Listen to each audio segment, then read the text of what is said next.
Hey, thanks for tuning into this week's Productive Agent Podcast. My name is Tony Ruiz. I'm the founder and host of the Productive Agent Podcast and Facebook group. Today's episode is entitled The Home Selling Process, and this is another episode directed towards consumers. We started doing a show inside of the show. This is about our third episode. I'm kind of focusing on clients and consumers and helping them understand the process. Our first one was the loan process with Eddie Hernandez. So if you haven't listened to that one, go check out episode 32. A lot of great information shared there about getting pre-approved for a loan to buy a house. The second one was the home buying process, and that is episode 38 if you have not checked that out already. So make sure to do so. And obviously today we're going to be covering the home selling process. Before we get into it, I want to make a quick disclaimer. This process is similar in all states. So we have listeners from all across the country, and it's actually gone outside of the country with a couple of downloads recently. But it might be slightly different wherever you are at, but they're pretty much referred to very similar things. So I'm a licensed real estate agent in the state of Texas, and we're going to be kind of going over the process here in the state of Texas. So step one. You want to make sure it's very similar to the buying process, but contact your realtor, your trusted realtor. If you don't know anybody, ask somebody, ask a friend, ask a coworker, ask a family member who they trust and who is a good realtor in the area. It's one of the largest investments you could possibly make. You want to make sure that you're getting the maximum value out of your house, and you want to make sure that you can trust somebody to have your back. There's a lot of people that consider doing the iBuyer programs. And some of you probably have heard of these before, but there's Opendoor, there's OfferPad, Zillow has one. So what they end up doing is they will offer a smooth and easy process to sell your house. They have a lot of hidden fees in there, and then they turn around and sell that and put that back on the market. So it sounds nice, sounds quick and easy, but there's a lot. You're probably not going to get the true value of your home because they're obviously trying to make a profit when they resell that house. So I definitely recommend at least speaking with the realtor and kind of comparing what those numbers look like before you make a decision. Another popular thing to do as well is called for sale by owner. This is a way that you as an owner, can get it out on some websites and try to sell it by yourself. But there's a lot of legal documents that get involved with the process that you probably aren't used to seeing if you don't do this on a daily basis like most full-time realtors. So you want to make sure that you're getting your own representation, at least speak to a realtor, and a good realtor will be able to give you all of your options and kind of give you the pros and cons to each option available to you. A good agent has a fiduciary duty to you, and they'll be able to sit down and ask you what your goals are and provide the best solution and hopefully have a way to get your house sold quickly and at top dollar. All right, so make sure you choose wisely. This is a very important step in the process, and it is step one to making sure that you sell your house and everything goes smoothly. Step two is to establish a price. Once you pick your realtor, that realtor is going to set up an appointment with you to go check out your house in person, see the condition of the house, and they should be providing some comparables to houses that have sold in your neighborhood. Now, a lot of times when I go to these appointments, the client will go, well, I know this house was listed for this and this house was listed for that and they sold this. And it's like, well, you don't know exactly what it sold for, and that's where the realtor comes in and says, this is the actual stats of your neighborhood. So they're going to be able to break that down. Just because it was listed for $500,000 doesn't necessarily mean it sold for $500,000, right? It sold, but they might have accepted a lower offer. They might have accepted a higher offer. Just depends on the market. So you want to make sure that you get the true exact stats of your neighborhood, and a good realtor will be able to run those for you. The condition of your house and any upgrades that you've done along the way can have an impact on the pricing of your house. So what I like to do is I sit down with my computer and the client, and I show them the houses that I've actually sold, And I also show them the houses that are currently available on the market, for sale, so that they can look at the pictures, they can look at the square footage, they can look at the stats and compare their house to the competition. And then we together kind of develop hey, I believe we should be priced here. And that's really eye-opening most of the time for the client. And I think it's just a really good process. But when you're talking about pricing the house, there's 3 ways to price a house. And you could either price it above the market value and hope that somebody falls in love with it and gives you what you're asking. You can price it at market value, based off of everything that's sold. This is where it should be at. Or you can price it just slightly below market value. The cool thing about that is what that does is it goes, ooh, this is a deal, right? Because all the buyers now are looking for a deal. It's a great looking house, it's just slightly below, and hopefully it stirs up enough attention on your house that you have multiple offers and multiple people that are interested in it. And now when you have multiple offers, you can go back to those buyers and say, hey, we're in a multiple offer situation. Submit your best and final.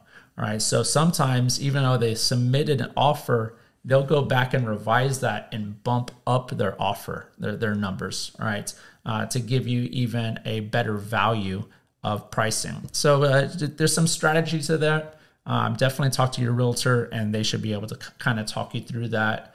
And obviously, it depends on the market and your neighborhood. You want to really focus on price per square foot. That's going to kind of really narrow down that price. You also want to consider days on market. So in those stats that we can pull up, it's going to show you this house sold at market value, but it took 36 days on the market, right? So a year and a half ago, and the craze where everybody was buying houses and interest rates were low, houses were selling and they're only on the market for 2 to 7 days, getting offers immediately. Well, that has shifted and it's gone back to a more balanced market. But that's important to kind of set expectations and go, hey, it's okay that we're not necessarily getting an offer that first week. It's going to take about a month, maybe even 2 months, depending on your market and your neighborhood, to get an offer and to execute that. So that's important to check out and know ahead of time. Every neighborhood is very specific, right? So you want to make sure that your realtor and yourself are comparing houses that have actually sold in your neighborhood. Again, I mentioned that I also like to look at the actives as well, because that is your competition, right? If your competition is similar to your house and they're listed at 400, across the board, but you really want 450, well, your house really has to stand out and be that much better than those ones that are listed at 400. So you want to make sure that you're kind of comparing those and finding the best comparables inside your specific neighborhood if possible. And a good realtor is going to guide you all the way. Once you find out what that price is, you're going to want to communicate to your realtor how much you still owe on the house. Maybe it's paid off, which is great. All right. But whatever you owe, we're going to pay that mortgage off when you close. So they'll calculate a net sheet for you and kind of show you exactly what you're going to be taking home at the end when everything is paid for and all fees are taken care of. So you kind of want to know what that number looks like ahead of time. Going into step 3 is we have a price, everything is set, we feel good, we've signed papers. Now we're preparing the house to be listed. All right, so the most important thing is you want to declutter your house. Some people have been living there for years. They've collected all kinds of stuff. They've decorated everything, and it's beautiful, and it's you, and that's awesome. But you also want to kind of declutter it and minimalize everything in the house, from furniture to decorations to neutral colors. Think of a model home, right? I think all of us have been in a model home at one time or another. They have professional decorators and stagers that set all that up. And it looks beautiful, and you don't see a bunch of utensils in the kitchen. It's nice and neat. Everything's put away. That's how you want to stage your house.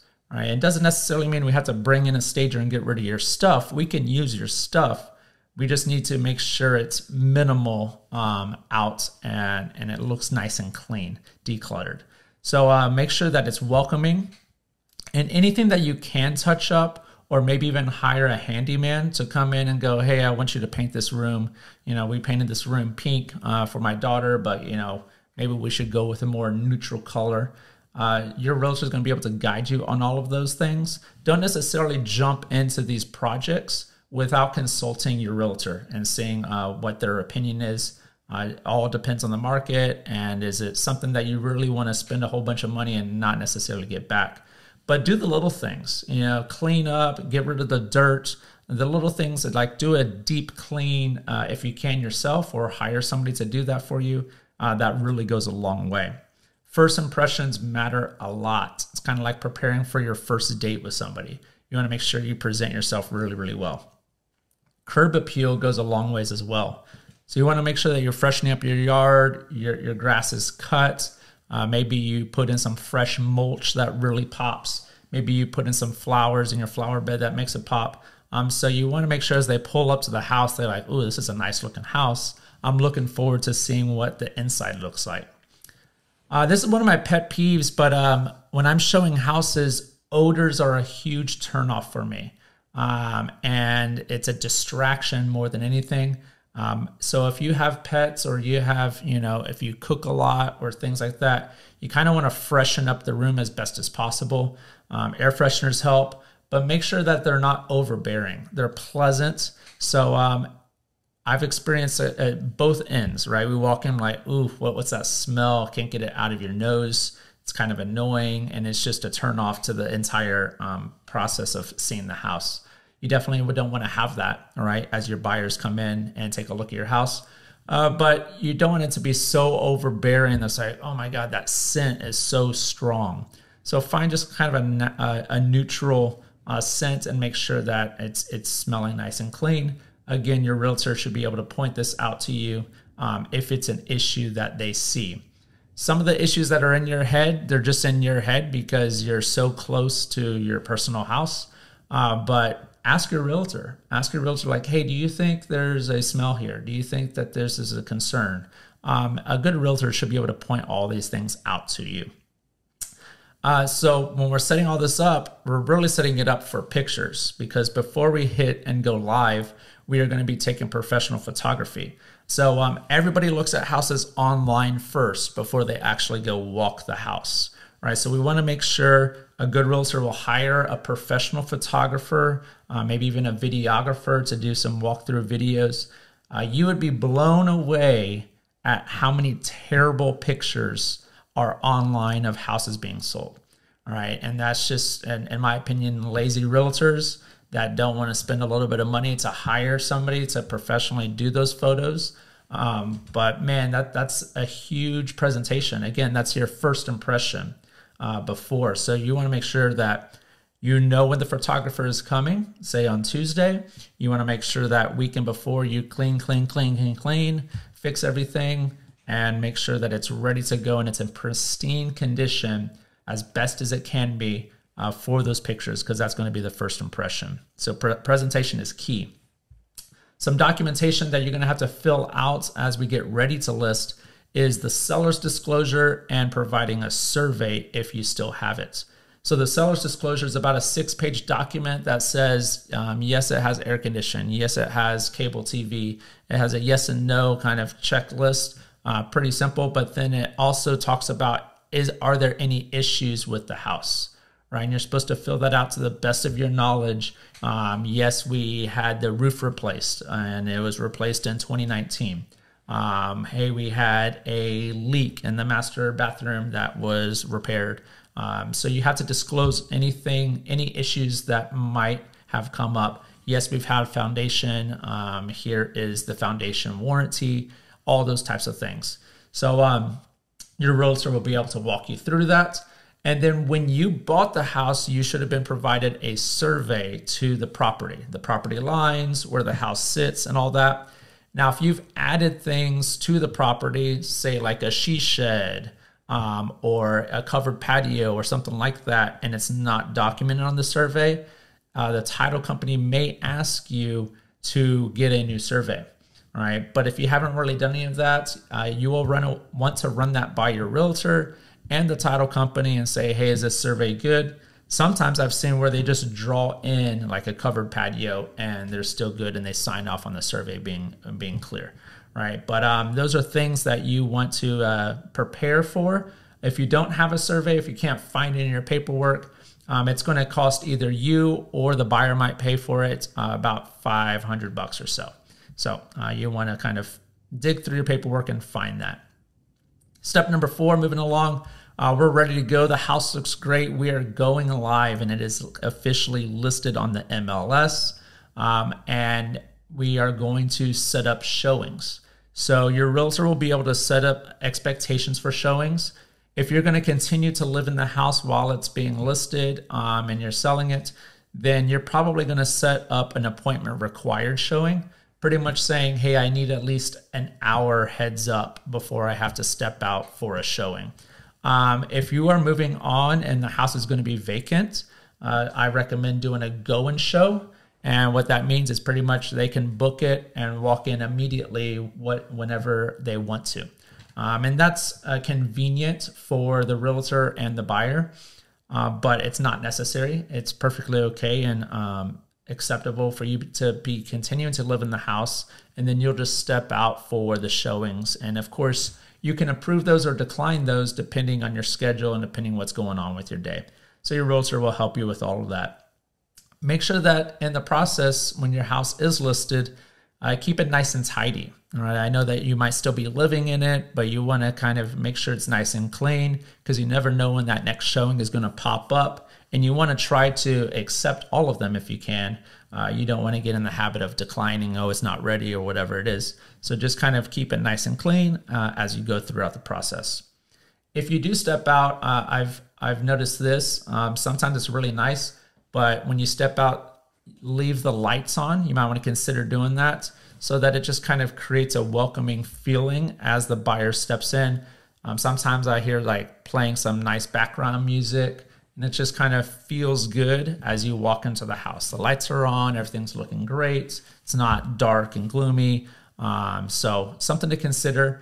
Obviously, if it's a vacant house, then you might not want to do that all the time because obviously you're running your electric bill up the wall. So it's just something to consider if that's your situation. The realtor should work to get feedback from your showings. And this is usually pretty good, but it's really in the balls in the buyer's agent court. So sometimes the buyer agent will leave feedback. We request it, but sometimes they don't always do it. A realtor should try to follow up with them and say, hey, can I get some feedback so I could pass it on to my sellers so we can make any adjustments if need be, etc. So that is something pretty important. And I like to do open houses. Most realtors do. Gets more buyers' eyes on the house, and just trying to attract more buyers to come in and take a look at the house and give you feedback or possibly even put in an offer.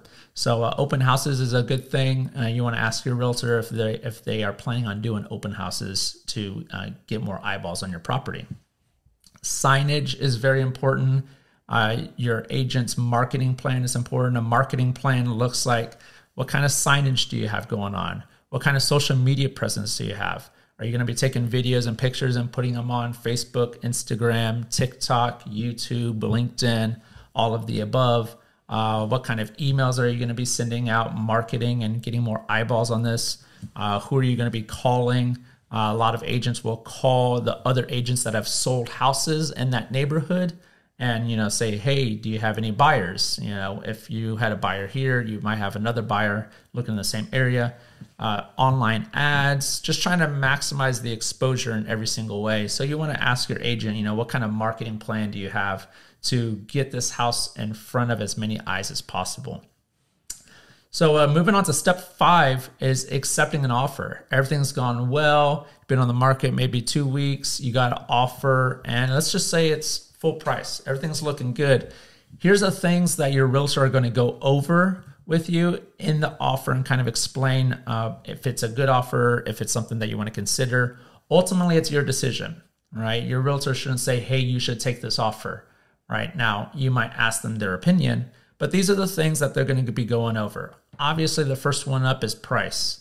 We're asking 300 and they gave us 290. Okay, we're 10 under. Let's see what else they're offering. The next one is earnest money. That's typically 1%. That's pretty standard. I don't really see anybody arguing over that. That's just them securing the house and putting 1% down and saying, I'm a serious buyer. Option period and money. So option period is the time that they have at the very beginning of the contract that they can do inspections, they can do all of their due diligence and see if they really want to continue with the process of buying this house. I've seen option periods from as little as 3 days to 10 days to even a little bit longer than that. The thing that you want to be, weary about in the option period is that time period, the buyer can back out for any reason and they would get their earnest money back. All right. So that's not to scare you, but just understand that you're not necessarily like moving forward with the sale of your house until really you get through that option period. And we'll break that down here in a second and talk a little bit more about that in depth. The next thing is title and survey. Typically, the seller pays for this in their closing cost. The title and the survey, it is negotiable though, depending on the market, depending on multiple offer situation. Sometimes I've seen the buyer offer to pay for the title. So that if they offer to pay for it, that's just going to improve your bottom line, which is going to strengthen their offer. Another thing is the HOA addendum. If you're in an HOA, this is another way that they like to get some money before you leave.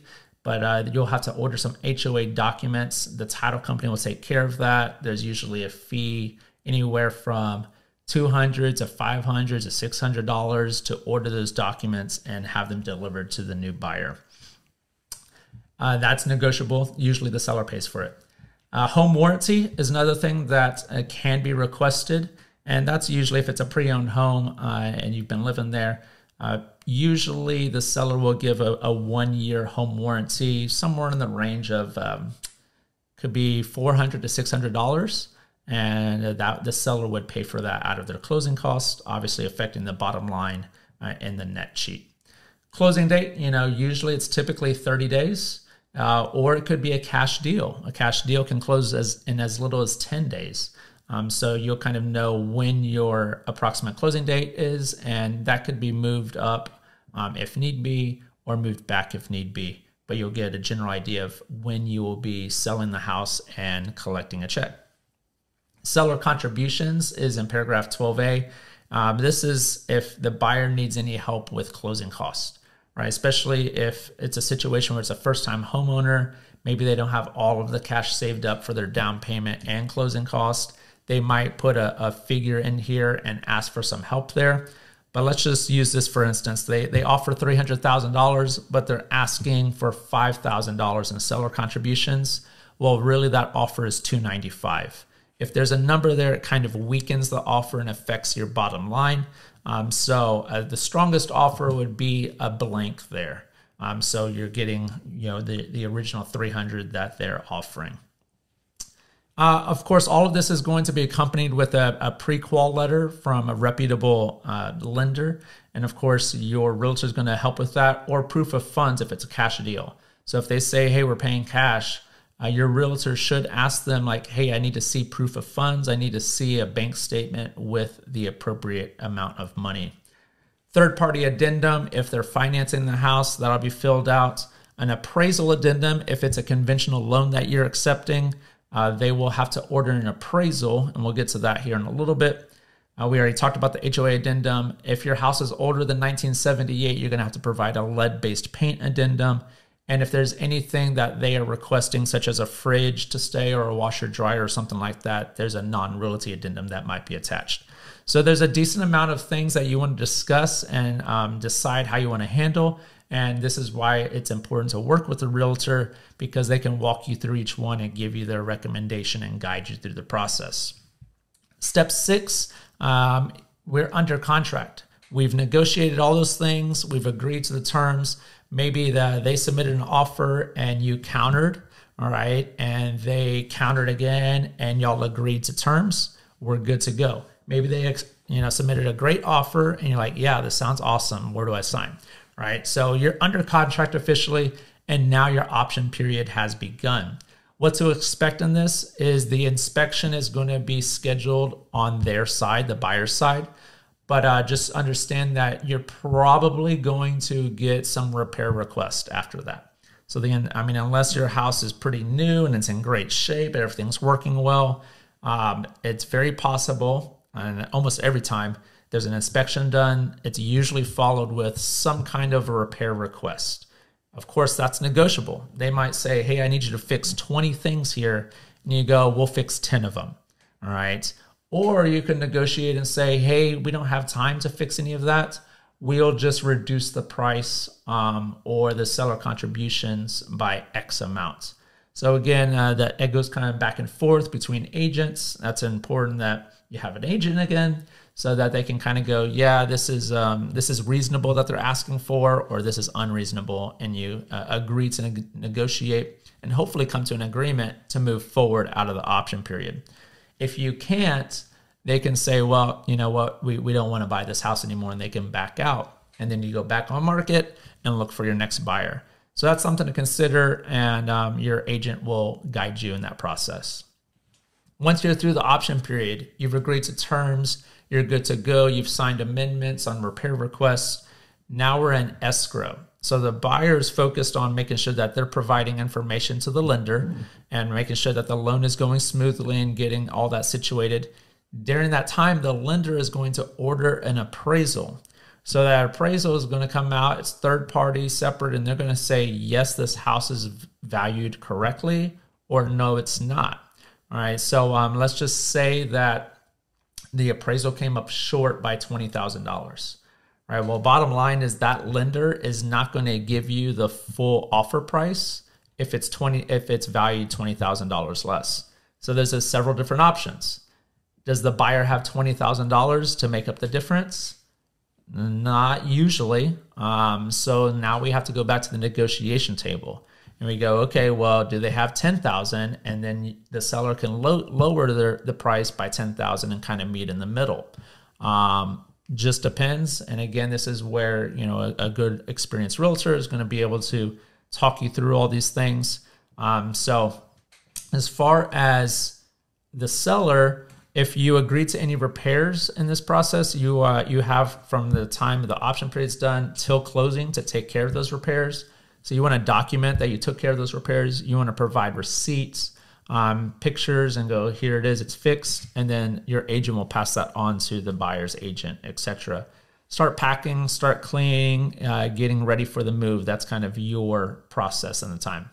The final step here is step 8, and you're going to want to line up your movers. You're going to want to schedule your utilities to be transferred. And the title company is going to be in contact with you and making sure all the documents are correct. And they're going to also order your payoff. So if you owe any money on your mortgage, then they're going to say, hey, what mortgage company are you using? How much do you owe? What's the account number? And you're going to provide all that to title so that they can order the payoff so that can be taken care of at closing. The lender is going to be finalizing all their paperwork. Title and lender are going to agree to all the numbers and make sure everything's aligned.